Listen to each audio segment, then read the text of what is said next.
Assalamualaikum warahmatullahi wabarakatuh.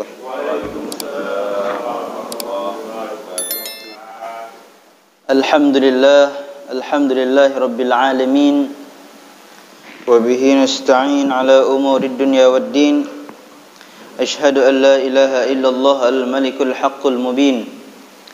Wa ashhadu anna sayyidina Muhammadan abduhu wa rasuluh sadiqul wa'dil amin. Allahumma salli wa sallim wa barik wa karrim wa tarahham wa tahannan ala sayyidina wa maulana Muhammadin asyrafil anbiya'i wal mursalin wa ala alihi wa sahbihi ajma'in, amma ba'd. Rabbi yassir wa la tu'assir, Rabbi tammim bil khair, ya fattah ya alim. Iftah lana futuhal arifin, la hawla wa la quwwata illa billahil aliyyil azim. Subhanaka la ilma lana illa ma 'allamtana, innaka antal alimul hakim. Allahumma inna na'udzu bika an nusyrika bika syai'an na'lamu wa nastaghfiruka lima la na'lamu. Anta ta'lamu ya Allah ya Rahman ya Rahim ya Wadud ya Allah. Alhamdulillah. Bapak Ibu hadirin jamaah salat subuh Langgar Al-Muhajirin yang dirahmati Allah Subhanahu wa taala. Alhamdulillah, bersyukur kita kepada Allah Subhanahu wa taala karena telah mengkaruniai kepada kita iman dan Islam sehingga kita bisa melangkahkan kaki ke rumahnya ini guna melaksanakan kewajiban kita selaku seorang hamba, yakni beribadah, melaksanakan solat subuh secara berjamaah, kemudian melanjutkan ta'lim kita yang kita adakan setiap minggunya. Semoga apa yang kita jalankan dan kita istiqomahkan ini menjadi nilai ibadah yang Allah cintai di sisinya. Amin ya rabbal alamin. Dan dengan keberkahan hadirnya kita ke dalam majlis ta'lim ini, semoga ketika kita datang membawa dosa, insya-Allah kita pulang membawa pahala dan diampuni dosa-dosa kita oleh Allah Subhanahu wa taala. Dilapangkan rezeki kita, ditunaikan semua hajat kita, dijauhkan kita dari bahaya, bala, musibah dan lain sebagainya, dan semoga kita wafat dalam keadaan husnul khatimah, nanti di surga dikumpulkan bersama Nabi kita Muhammad sallallahu alaihi wa alihi wasallam. Ibu hadirin, alhamdulillah, insyaallah malam nanti kita memasuki malam nisfu Sya'ban. Disebut dengan malam nisfu Sya'ban karena pertengahan dari bulan Sya'ban. Nisfun artinya setengah ya. Sya'ban kemarin kita jelaskan berarti tasya'ubul khair, bercabang-cabangnya kebaikan di dalamnya. Artinya kalau bulan Sya'ban ada banyak kebaikan yang bisa kita peroleh dan pahalanya pun dilipat gandakan oleh Allah Subhanahu wa taala. Dan nisfu artinya pertengahan. Dari bulan Sya'ban ada nisfunya, ada pertengahannya. Dari pertengahan dari bulan nisfu Sya'ban ini ada pula keistimewaan tersendiri. Di antaranya kemarin sudah kita baca hadis Nabi sallallahu alaihi wasallam bahwa salah satu doa yang tidak pernah ditolak oleh Allah Subhanahu wa taala ialah malam nisfu Sya'ban. Maka kita dianjurkan memperbanyak doa di malam nisfu Sya'ban. Ya, ulama mengajarkan kepada kita ketika malam nisfu Sya'ban, ya termasuk budaya kita, selain ini syariat, termasuk budaya kita membaca Yasin di malam nisfu Sya'ban ini 3 kali. Yang pertama kita baca dengan niat apa? Dipanjangkan umur dalam rangka supaya kita bisa taat beribadah kepada Allah Subhanahu wa taala. Jangan minta panjang umur aja. Minta panjang umur tapi malah berbuat maksiat, banyak mungkarnya yang kita lakukan, ya lebih membahayakan diri kita. Tapi kita minta kepada Allah umur yang panjang dan semakin dekat kepada Allah Subhanahu wa taala. Nabi mengatakan sebaik-baiknya manusia ialah orang yang panjang umurnya dan taat kepada Allah Subhanahu wa taala. Kemudian Yasin yang kedua kita niatkan supaya dijauhkan dari bala musibah, ya, dari berbagai macam bala musibah. Ya. Yang ketiga kita berniat supaya Allah melapangkan rizki kita, dengannya kita bisa melakukan banyak amal soleh, bersedekah, menyantuni fuqara wal masakin dan lain sebagainya. Itu diantaranya. Ya. Dalam hadis Nabi Muhammad SAW bersabda, "Idza kanat lailatun nisfi min Sya'ban faqumu lailaha wa sumu an-naharaha." Apabila datang malam atau pertengahan daripada nisfu Sya'ban, kalau malamnya faqumu lailaha, qiyamul lail, perbanyaklah beribadah di malamnya. Boleh dengan sholat, boleh dengan baca Al-Quran, boleh dengan zikir, atau hanya tafakkur saja. Tapi jangan sampai tafakkur sampai tertidur, mau mikir, tertidur.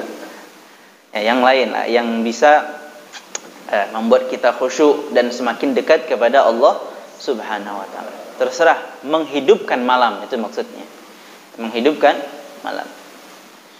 Kemudian wasumu naharoha, puasalah di siang harinya. Ya, puasa di hari nisfu Sya'ban. Fa inna Allah yanzilu fiha li ghurubi syamsi ila sama'id dunya.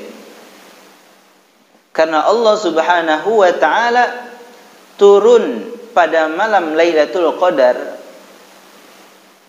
ya, ke langit dunia. Ya.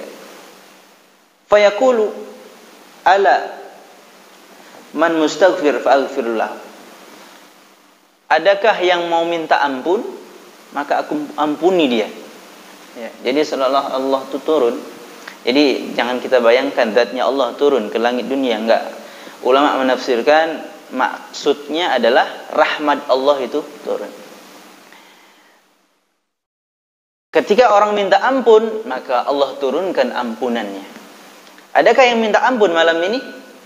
Malam nanti, malam nisfu Sya'ban, maka fa'aghfirullah, maka aku ampuni, kata Allah Subhanahu wa taala. Ya.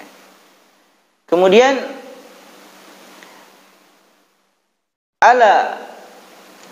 adakah yang ingin minta dilapangkan rizkinya?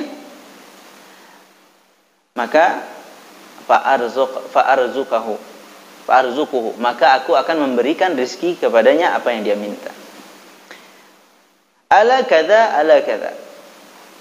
Adakah orang yang seperti ini? Adakah orang seperti itu? Artinya yang amal-amal yang lain hatta yatlul al-fajr, sampai terbitnya fajar. Jadi malam nisfu Sya'ban, apa yang kita inginkan dari Allah Subhanahu wa taala? Kalau hajat dunia kita, ya, dengan kemudahan setiap urusan kita, itu hajat terbesar. Bukankah ketika kita ada melakukan sesuatu kepengen dimudahkan oleh Allah, maka minta kemudahan oleh Allah kepada Allah Subhanahu wa taala. Kalau di akhirat, apa hajat terbesar kita? Ampunan Allah Subhanahu wa taala. Maka secara umum minta kepada Allah diampuni semua dosa-dosa kita dan dimudahkan semua urusan-urusan kita, sehingga hajat di dunia kita terpenuhi dan hajat akhirat kita terpenuhi. Ini keistimewaan daripada malam nisfu Sya'ban. Ya. Insyaallah enggak ada ditolak oleh Allah Subhanahu wa taala. Kemudian banyak amal-amal yang lain, ya. Ada juga untuk melapangkan rezeki, ya. Tapi ini bagi yang ingin mengamalkan saja. Ada satu ayat kita dianjurkan untuk menulis ayat ini di malam nisfu Sya'ban. Ada di dalam surah Shad ayat ke-54. Dalam surah Shad ayat 54. Ini di amalan ini bersambung kepada Al-Allamah Sultanul Ilm Al-Habib Salim Asy-Syatiri. Beliau sering mengajarkan ini kepada murid-muridnya, kepada jamaahnya.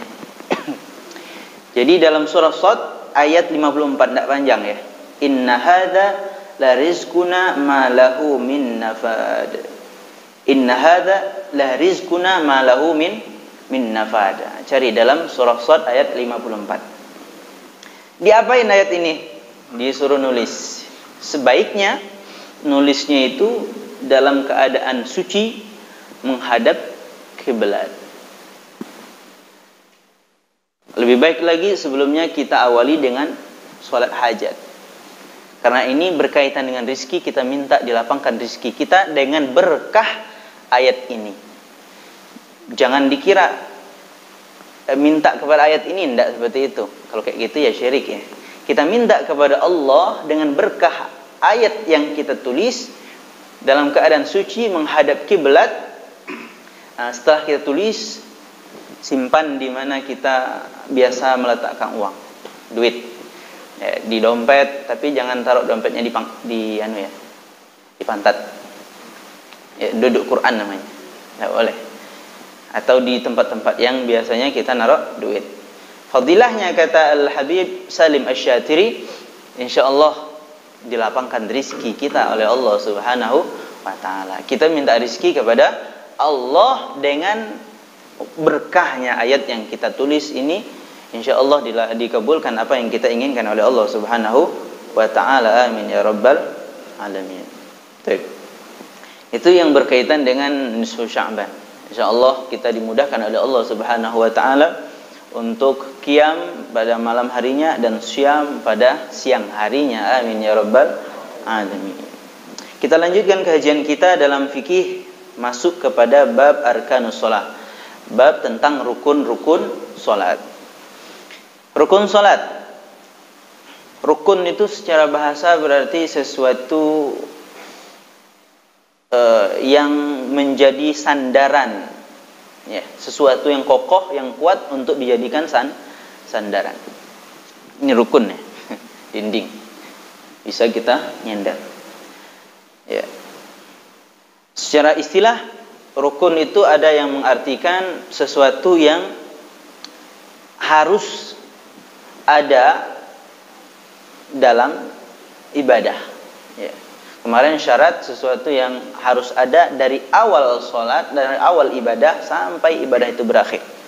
Kalau seandainya salah satu dari syarat itu hilang di tengah-tengah ibadah, maka tidak sah ibadah tersebut.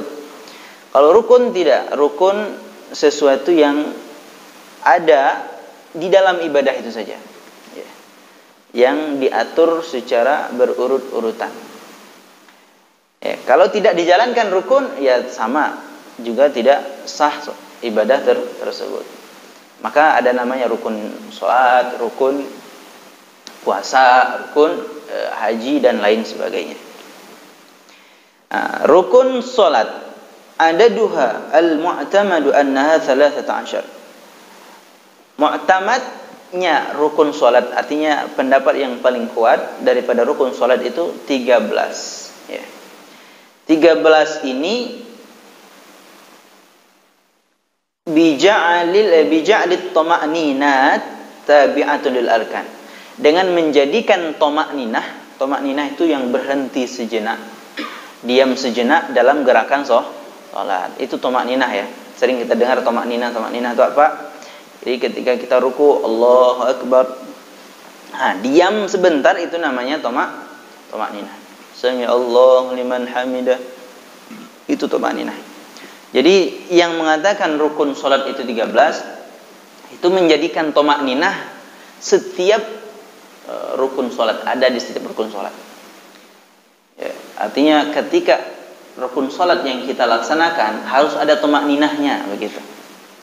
Maka yang sholat tidak pakai tama'ninah berarti tidak sah sholatnya. Seperti yang viral kemarin, yang sholat tarawih ngebut tidak pakai tama'ninah, ya tidak sah sholatnya. Karena tama'ninah itu bagian dari rukun sholat. Sujud, syarat sujud apa? Tama'ninah. Ruku, syarat ruku apa? Tama'ninah. Kalau tidak ada tumakninahnya, maka tidak sah rukuknya, tidak sah sujudnya, tidak sah i'tidalnya dan lain sebagainya, tidak sah.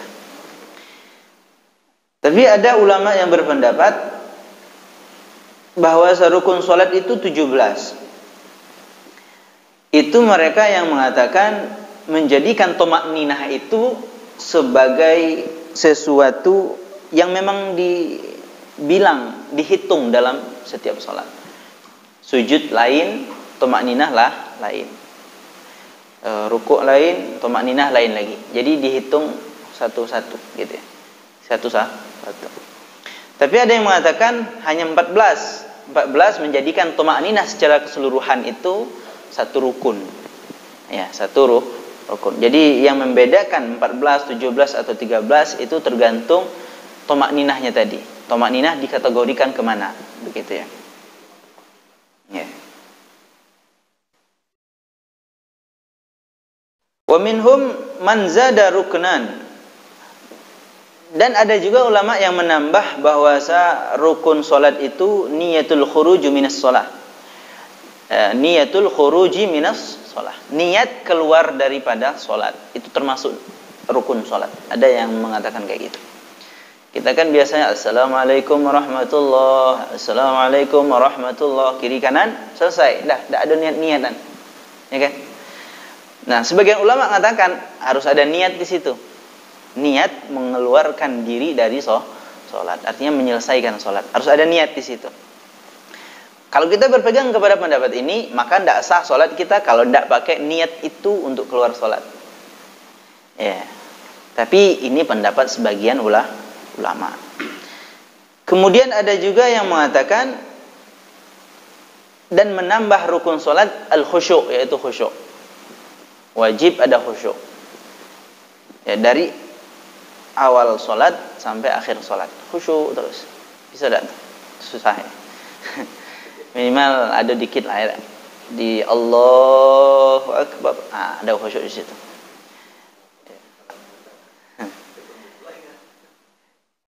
Atau minimal di asyhadu an la ilaha illallah wa asyhadu anna Muhammadar Rasulullah. Allahumma salli ala sayyidina Muhammad wa ala ali sayyidina Muhammad. Ada khusyuk di situ. Ya. Jadi ada yang mengatakan khusyuk termasuk rukun salat. Ada yang menambah rukun salat qarnun niyah bit takbir. Menyertakan niat dalam takbir. Ya. Jadi ketika takbir itu niatkan dalam hati. Nanti insyaallah dibahas tentang niat. Allahu Akbar. Ketika A sampai Ra, di situ dihadirkan niat. Ada juga yang menambah rukun solat itu al-musalli. Al-musalli ini orang yang solat. Ya, ini bisa lah diamalkan. Ya, karena tidak mungkin bisa solat kalau tidak ada orangnya. Baik. Jadi rukun solat yang kita pegang aja, boleh megang yang 13 rukun. Ya.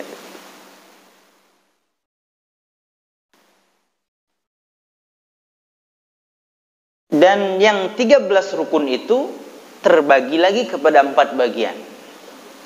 Ya, 13 itu dibagi lagi kepada 4 bagian. Ini disebut dulu secara umum, nanti dibahas satu persatu. Yang pertama disebut dengan rukun qauli. Rukun qauli atau arkanun qauliyah. Rukun qauli. Ya, disebut rukun qauli karena memang dia keluar dari qaul kita, perkataan kita. Khamsatun itu 5. Ya, jadi disebut dengan rukun qauli itu karena dia disyaratkan kepada yang salat untuk talaffuzuha, melafalkan. Apa saja? Takbiratul ihram. Takbiratul ihram. Allahu Akbar. Itu rukun qauli. Kalimat Allahu Akbar. Jadi talaffuz harus melafalkan. Ya, tidak boleh di hati. Kalau di hati tidak sah salatnya. Ya, tidak boleh Gitu aja. Harus talafaz A jelas, huruf A, ka, ba, ro jelas. Allah jelas, ya. Ya, Allahu Akbar harus jelas. Kemudian Al-Fatihah, baca suratul Fatihah. Ya, nanti surah Al-Fatihah ada ulama yang mengatakan 7 ayat, ada yang mengatakan bismillah termasuk ayat, ada yang mengatakan bismillah tidak termasuk ayat. Nanti dibahas juga. Kemudian tasyahudul akhir, tasyahud akhir, baca at-tahiyyatul mubarakatus shalawatut thayyibatulillah sampai seterusnya. Ya.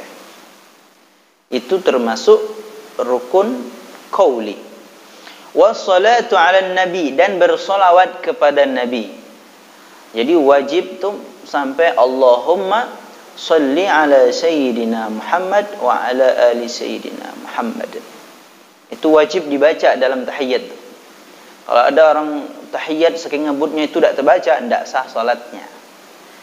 Wajib sampai kepada solawat. Oh ya, tasyahud akhir asyhadu an la ilaha illallah tadi. Kemudian wassalam, dan mengucapkan salam. Salam itu termasuk rukun yang wajib dilakukan dalam solat. Yang mana? Yang ke kanan. Ya. Kemudian ada arkanun fi'liyah, ada rukun fi'liyah. Rukun fi'liyah. Ada 6 rukun fi'liyah. Al-qiyam, pertama berdiri.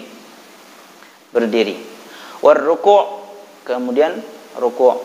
Wal-i'tidal, dan i'tidal. Was-sujud, dan sujud. Wal-julus baina sajdataini, duduk di antara 2 sujud. Wal-qu'ud fi tasyahudil akhir, dan duduk ketika tasyahud akhir.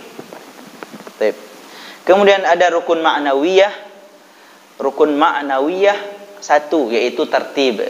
Tertib mendahulukan satu rukun dengan rukun yang ayat apa? Tertib itu apa? Ayat tarakkaba apa? Alla yuqaddimu udwan ala udwin. Tidak mendahulukan satu rukun dengan rukun yang lain. Harus diurut gitu. Itu tertib. Nanti dibahas juga. Kemudian ada arkanul qalbiyah, rukun qalbi. Apa rukun qalbi itu? Wahiyan niyah, yaitu niat. Nah, jadi 4 itu ya. Ada rukun qauli yang dilafalkan, ada rukun fi'li yang digerakkan, ada rukun ma'nawi yaitu tertib tadi, ada rukun qalbi, yaitu hati. Ya ini nih niyah. Wah, kata. Dalam rukun itu mana rukun yang paling afdal? Ada yang nanya. Al-qiyamu amis sujudu. Apakah qiyam berdiri atau sujud yang paling afdal dalam rukun salat? Wal mu'tamad, pendapat yang paling kuat bahwa berdiri itu lebih afdal. Orang perbanyak dari rukun solat tadi, rukun qauli, fi'li, dan ma'nawi serta qalbi, yang paling afdal itu rukun fi'li, yaitu qiyam, berdiri. Li'annahu, kenapa? Karena tempat membaca Al-Qur'an yang dia itu adalah paling afdalnya zikir. Ya. Bukankah solat itu untuk zikir, mengingat Allah Subhanahu wa taala? Aqimis sholata li dzikri, dirikanlah salat untuk mengingatku kata Allah ya. Dan zikir yang paling afdal adalah qiraatul Quran. Ya. Wah, kata. Maka berdiri dalam salat itu adalah rukun yang paling afdal. Ini yang paling kuat. Oleh qaulihi sallallahu alaihi wasallam, karena hal itu Nabi sallallahu alaihi wasallam bersabda, afdalus shalah tulul qunut. Paling afdalnya salat memanjangkan kunut. Ya, kalau kita kunut itu boleh dipanjangin bacaannya. Kalau kita dengar Masjid Haram kalau kunut, coba tidak cuma Allahumma hadina fi man hadait aja. Panjang ya. Karena itu salah satu doa yang mustajab, ya. Kunut. Jadi kunut itu ada macam-macam. Ada kunut yang biasa kita baca, kunut subuh. Ada namanya kunut nazilah. Ketika kaum muslimin sedang dizolimi, kaum muslimin sedang dalam keadaan susah, kita baca kunut nazilah. Kunut nazilah itu kapan? Ya, kunut nazilah itu dibaca boleh dalam setiap waktu sholat. Sholat zuhur boleh kunut. Tempatnya di mana? Di rakaat terakhir, tetap ya sama. Ya, di sholat zuhur boleh, sholat maghrib boleh, sholat asar boleh. Jadi jangan heran nanti kalau ada kita sholat di suatu tempat, imam di sana tiba-tiba kunut, Allahumma hdina fi man hadait, ya, atau ada kunut nazilahnya, itu boleh, terserah. Tapi kunut nazilah bukan itu bacaannya, ya beda. Ada Allahumma apa ada itu ya, lupa juga karena jarang bawa. Jadi ada khusus baca kunut nazilah, terserah bacanya kapan. Kadang sholat Jumat dibaca juga, ya. Terkhusus akhir zaman banyak fitnah, umat muslim, umat Islam banyak terzolimi, itu dibaca biasanya, ya. Bahkan ada ormas-ormas Islam yang mengeluarkan edaran resmi untuk membaca kunut nazilah di setiap sholat kemarin-kemarin, ya. Dan ada juga yang mengatakan bahwa sujud itu afdal daripada rukun-rukun yang lain. Sujud paling afdal. Dalilnya Nabi SAW bersabda, aqrabu ma yakunul abdu min rabbih azza wa jalla wa huwa sajid fa'aktsiru du'a. Paling afdalnya atau paling dekatnya seorang hamba dengan Allah Subhanahu wa taala yaitu di dalam sujud. Fa'aktsirud du'a, maka perbanyaklah doa di dalam sujud. Nah, jadi ini yang paling afdal sebagian pendapat. Karena dalilnya itu bahwa seorang posisi paling dekat dengan Allah Subhanahu wa taala ya dalam sujudnya. Apalagi mereka yang sujud dalam keadaan doa, dan doanya dalam keadaan hati yang sungguh sedih atau bahasa galau karena Allah Subhanahu wa taala, bahasa anak mudanya dah. Ya Allah, merintih sejadi-jadinya. Karena ada juga hadis Nabi mengatakan, ana inda munkasiratu qulubi abdi. Saya di dalam hatinya hambaku yang bersedih karena aku, yang merengek-rengek karena aku. Nah itu. Macam mana anak kita rengek-rengek dengan kita minta jajan, minta duit, minta apa. Kalau anak sekarang minta beli kota misalnya. Kayak gitu. Bahkan lebih parah dari itu. Ya Allah, hamba sulit ya Allah. Urusan hamba ribet ya Allah. Bantu ya Allah. Minta tolong ya Allah, tolong ya Allah. Gitu. Sampai nangis-nangis, sampai terisak-isak. Di situ hamba itu dalam posisi paling dekat kepada Allah Subhanahu wa taala. Maka dianjurkan banyak doa. Doanya gimana? Ya, terserah. Ada doa yang warid dari Nabi, seperti ketika kita sujud akhir, kita dianjurkan untuk membaca doa husnul khatimah. Allahumma khtim lana bi husnul khatimah wa la takhtim alaina bi su'il khatimah. Itu afdal.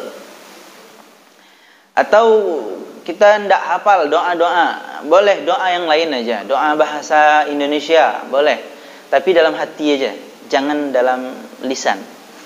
Karena sholat dengan bahasa daerah masing-masing, bahasa Indonesia, itu membatalkan sholat. Sholat itu wajib berbahasa Arab, ya. Ini gunanya kita belajar bahasa Arab, ya. Cuman orang lebih memilih belajar bahasa Indonesia, bahasa Inggris, ya, bahasa Korea, bahasa dan lain sebagainya. Harus belajar bahasa Arab. Ini media komunikasinya kita kepada Allah Subhanahu wa ta'ala, ya. Tadi salah satu ulama menambah rukun solat dengan khusyuk. Supaya khusyuk gimana? Ya harus tahu arti solat. Ya. Jangan dikira yang mesti mempelajari arti solat itu anak-anak santri yang belajar di sekolah. Enggak, kita seluruh yang solat itu diwajibkan untuk mempelajari, mengetahui makna dari setiap apa yang kita baca dalam solat. Upayakan itu, upayakan ya. Jangan kita ya bayangkan ya, seandainya kita dapat surat dari presiden misalnya, ngasih surat, cuman bahasanya tuh bahasa Sanskerta yang sulit. Kalau bahasa Inggris mudah, terjemah Google bisa. Kalau Sanskerta enggak tahu, Google bisa tidak ya. Enggak bisa kita terjemahin. Gimana caranya kita cari ahli yang bisa menerjemahkan supaya kita bisa baca itu surat. Ini dari presiden. Enggak tahu isinya apa. Jangan-jangan panggilan kita untuk menyengsarakan kita. Kalau syukur-syukur kalau memang panggilan yang baik. Diangkat jadi menteri, jadi penasehat presiden, jadi apa lagi? Kata. Dan lain sebagainya. Pasti kita akan usaha semaksimal mungkin untuk tahu artinya.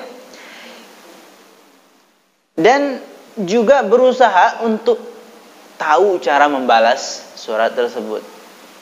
Harusnya ini Allah Subhanahu wa taala yang alat kita komunikasi, media kita komunikasi dan bermunajah kepada Allah Subhanahu wa taala dalam salat. Maka seharusnya lebih semangat lagi kita berusaha untuk memaknai makna-makna salat kita. Sekarang alhamdulillah udah banyak media yang bisa kita gunakan untuk belajar. Ya. Ada buku-buku solat, tentang solat yang udah ada terjemahannya tuh ada. Ya. Kalau ndak bisa maknain satu-satu, minimal kita tahu maksud yang kita baca. Dan alhamdulillahirabbil alamin. Yang kita bayangkan apa? Semoga Allah ngasih aku duit. Ndak itu ya. Harus sesuai lah ya apa yang kita baca. Segala jenis puji milik Allah, Tuhan sekalian alam. Tersentuh di situ. Maka muncul khusyuk dalam sholat kita. Ya, bagaimana kita bisa doa sampai meringis-ringis, menangis-nangis tadi? Itu karena kita paham doa-doanya. Ya. Maka ayo kita pelajari tentang sholat. Pelajari arti-arti sholat. Baik. Wa ba'duhum fassala. Dan sebagian ulama mengatakan bahwa yang paling afdal itu kalau sholatnya malam, sholat malam itu yang paling afdal adalah qiyam, itolatul qiyam, berdiri lama, itu yang paling afdal kalau sholat malam, termasuk maghrib, isya, subuh, dan sholat sunnah kita di malam hari, itu afdal. Tapi kalau siang, iktsarus sujud, memperbanyak sujud. Nah itu. Tapi yang paling afdal tadi qiyam ya. Yang paling mu'tamad, pendapat yang paling kuat itu adalah qiyam. Tapi boleh saja kita berpegang kepada pendapat yang lain. Ya. Sujud boleh, qiyam boleh. Jadi di antara dua itu yang paling afdal. Baik. Itu mengenai secara umum daripada rukun-rukun sholat. Baik, kita langsung saja karena masih ada waktu masuk rukun pertama, yaitu niat. Ya, mulai dari niat. Mahalluha al-qalbu, tempatnya niat itu dalam hati. Ya, berulang kali saya katakan bahwasan niat itu di hati. Wa talaffuzu biha sunnatun, melafalkan niat itu hukumnya sunnah, melafalkannya itu sunnah. Usalli fardhas subhi, itu sunnah. Membaca usalli fardhas subhi itu sunnah. Yang wajib apa? Menanamkan menyatakan hal itu dalam hati, itu yang wajib. Itu yang menjadi rukun, yang menjadi penentu sah atau tidak salat kita. Kalau itu tertanam dalam hati, ya, maka insyaallah salatnya sah. Rukun niatnya itu sah. Apa? Boleh dalam bahasa, kalau dalam hati boleh bebas, mau bahasa Jepang boleh. Bahasa Inggris boleh. Tapi kalau dalam lisan tidak boleh. Ya. Kalau lafaz bahasa Arab yang boleh. Ya, usolli fardhu subhi. Dalam hati ngomong, saya niat sembahyang fardhu subuh. Ya, saya niat sembahyang fardhu subuh. Ya. Maka apabila dia salat wajib, maka yang wajib disampaikan itu fi'linya, perbuatan salat, kemudian menyatakan salatnya salat apa dan menyampaikan fardunya. Maka yang wajib disebut dalam niat atau apa? Usolli, saya niat sembahyang. Itu wajib tuh. Wajib menyampaikan kata-kata saya niat sembahyang. Kemudian menyatakan salatnya salat apa? Subuh bilang subuh, zuhur bilang zuhur, maghrib bilang maghrib, asar bilang asar, isya bilang isya. Kalau salah, lafalnya yang salah, tidak apa-apa. Yang penting dalam hatinya benar. Allahu Akbar. Lisan ngomong usolli fardhu isya, tapi ini sembahyang subuh. Hati melafalkan, hati menyebutkan usolli fardhu subhi, itu dah sah. Meskipun lisan menyebutkan usolli fardhu asri, usolli fardhu zuhri, tidak apa-apa. Karena yang diambil itu yang ada di dalam hati. Ya. Jadi wajib menyampaikan saya niat salat. Nah itu. Usolli, lafalnya itu usolli. Kemudian fardhu subhi, wajib menyampaikan kata fardu. Karena ada salat sunnah subuh, ada salat sunnah isya, ada salat sunnah maghrib. Jadi wajib membedakan mana sunnah atau fardu. Itu. Ini kalau salat kita salat fardu. Tapi kalau salatnya salat sunnah seperti duha, witir, nah, maka wajib kita menyampaikan niat sembahyang, kemudian menyatakan sembahyang apa? Usolli sunnatud duha misalnya. Ya, saya niat sembahyang duha. Tidak disebutkan sunnahnya, tidak apa-apa. Ya, kalau soal sunat ya, saya niat sembahyang duha, gitu aja sudah sah. Tidak mesti disebut sunnah. Sunnah itu tidak wajib. Ya, tidak wajib disebut dalam niat. Sholli sunnatus subhi boleh. Atau saya kalau duha ya, yang duha tadi witir, sholli, saya niat sembahyang duha, gitu aja dah sah. Saya niat sembahyang witir, saya niat sembahyang hajat, saya niat sembahyang tarawih termasuk ya. Saya niat sembahyang tarawih, tidak mesti disebut sunnahnya. Ya. Makanya orang cepat niatnya itu gimana? Karena singkat. Allahu Akbar. Yang bikin lama itu karena biar fokus dalam hati itu. Allahu Akbar. Ah itu. Kadang orang yang was-was itu bolak-balik dia. Allah. Ai kok tidak kena-kena. Mana matoy? Allah. Ai belum kena juga. Dia ulang-ulang. Itu hati-hati ya, was-was pula, tidak boleh. Harus dipaksain jadilah tuh. Allahu Akbar. Ya, tapi kalau kita enggak was-was bisa difokus. Allahu Akbar. Nah, gitu. Kalau salatnya salat sunnah mutlak, salat sunnah mutlak, maka wajib menyampaikan semayang, saya niat semayang, itu aja udah. Usolli. Nah, tapi disebutlah usolli sunnatul mutlak. Saya niat sembahyang Allahu Akbar. Pokok sembahyang mutlak itu apa? Sembahyang yang tidak ada sebab, tidak ada terikat waktu, ya kan? Kapan saja boleh, asalkan jangan di waktu haram kemarin. Allahu Akbar. Saya niat sembahyang Allahu Akbar. Nah, udah selesai, itu aja. Jadi yang agak panjang itu kalau sholat fardu harus menyampaikan niat saya sembahyang, menyampaikan niat sembahyangnya sembahyang apa, kemudian menyampaikan fardunya. mengatakan lafal fardu, wajib tuh. Baik.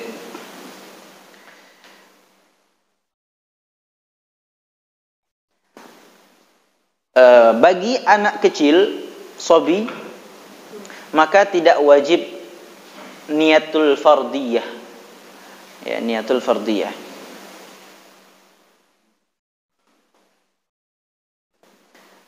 Ya, tidak wajib dia menyampaikan niat fardiyah, fardu tadi. Kalau budak kecil ya, yang belum baligh. Tapi kalau solat jenazah, dia wajib menyampaikan, saya niat sembahyang jenazah fardu kifayah, wajib ya. Karena dengan niat kayak gitu, dia menggugurkan dosa-dosa atau beban-beban daripada orang yang lain. Ya.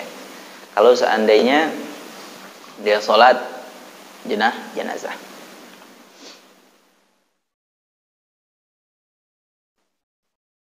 Dan tidak wajib juga menambah lafaz lillahi subhanahu wa ta'ala. Jadi kita kan biasanya usolli fardhu maghribi salasa raka'atin fardhu alayya lillahi ta'ala. Jadi lafaz lillahi ta'ala itu tidak wajib disebut. Dan tidak wajib juga menyampaikan rakaatnya, salasa raka'at, raka'ataini, arba raka'at. Ya, itu tidak wajib disebut tuh. Tidak wajib. Kemudian mustaqbilal kiblah, menghadap kiblat, tidak wajib disebut dah. Ya. Sholli fardhu subhi rak'ataini mustaqbilal kiblah, menghadap kiblat itu tidak wajib disebut. Wala niatul ada wal qada, tidak wajib juga disebut saya niat ada atau qada. Adaan lillahi ta'ala, qadaan lillahi ta'ala, tidak wajib disebut. Ya. Bal kullu dzalika sunnah, semuanya itu sunnah hukumnya. Ya, tapi dapat pahala kalau kita sebutkan. Bukan berarti ketika tidak disebut salat tidak sah. Ya, jadi yang wajib 3 itu tadi ya. Ingat ya. 3 itu. Sebutan salatnya, sebutan fardunya, sebutan ngerjakan salat. Saya niat salat. Nah, itu yang wajib. Adapun lillahi ta'ala rak'ataini, kemudian adaan, itu tidak wajib.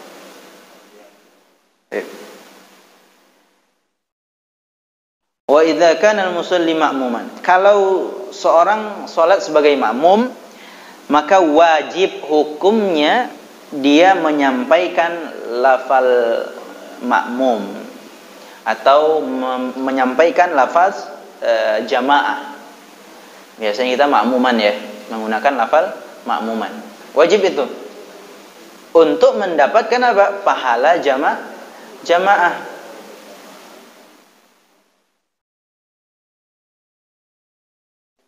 Ya.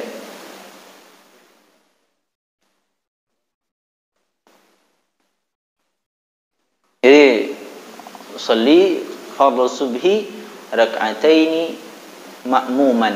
Nah, jadi lafal makmum itu wajib kalau sholat jamaah. Kalau sholat sendiri tidak usah. Tidak usah disebut adaan, tidak apa-apa juga. Kalau mau disebut dapat sunnahnya.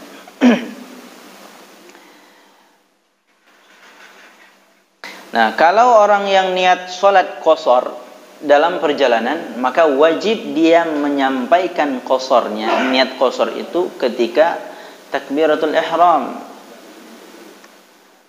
Nah, jika tidak menyampaikan niat qashar, maka wajib dia menyempurnakan sholat. Jadi kita niat qashar zuhur, asar di waktu zuhur, maka wajib dia nyampaikan niat usolli qashran, ada kata qashar ya. Atau bahasa kita diringkas, dipendekin gitu. Itu wajib disampaikan dalam niat. Kalau tidak, maka dia wajib sholat tetap sesuai dengan rakaat yang ada. Zuhur harus 4, asar harus 4, isya harus 4, maghrib ya tetap 3. Mau di qashar mau di apa tetap 3 ya. Tidak boleh dipendek-pendekin. Pendekin berapa? 2,5, 1,5, tidak bisa. Jadi harus disampaikan niatnya ya. Itu yang berkaitan dengan niat. Jadi niat itu harus benar-benar. Dan niat itu amalan yang yang menentukan kualitas ibadah kita. Kata Imam Abdullah Imam Al-Haddad mengatakan an-nawaya mataya. Niat itu kendaraan. Ya, niat itu kendaraan yang menyampaikan kita kepada tujuan kita. Maka disebutkan niat itu sesuai dengan kemana tujuan kita. Kita tujuannya nak salat zuhur, ya sampaikan itu.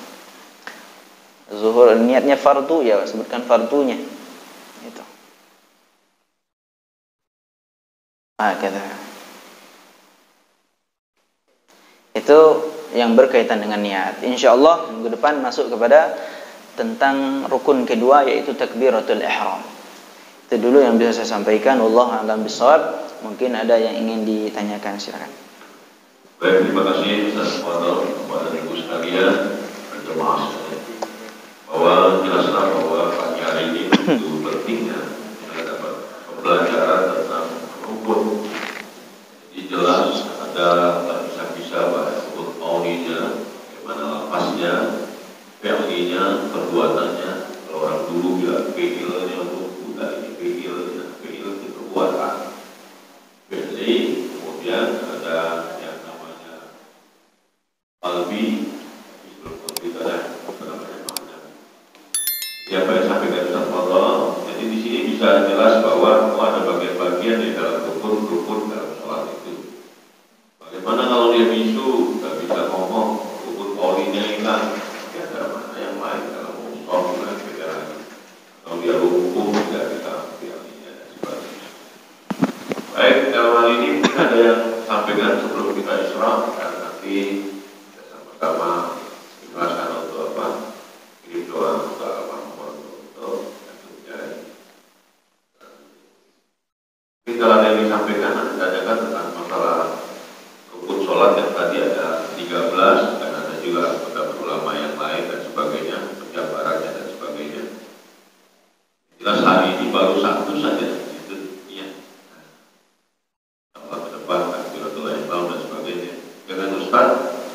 Lebih detail ya, ada itu.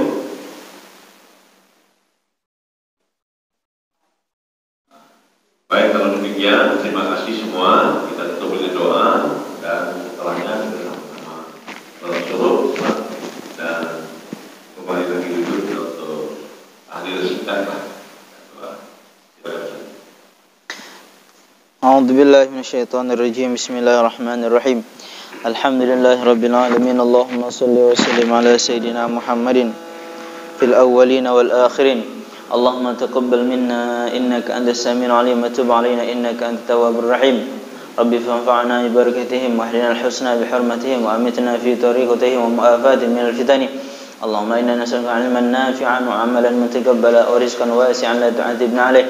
اللهم إنا نسألك الهدى والتقى والعفو والغنى ربنا آتنا في الدنيا حسنة وفي الآخرة حسنة وقنا عذاب النار وارزقنا كمال المتابعة له صلى الله عليه وسلم ظاهرا وباطنا في عافية وسلامة برحمتك يا أرحم الراحمين وصلى الله على سيدنا محمد وعلى آله وصحبه وسلم سبحان ربك رب العزة عما يصفون وسلام على المرسلين والحمد لله رب العالمين والسلام عليكم ورحمة الله وبركاته.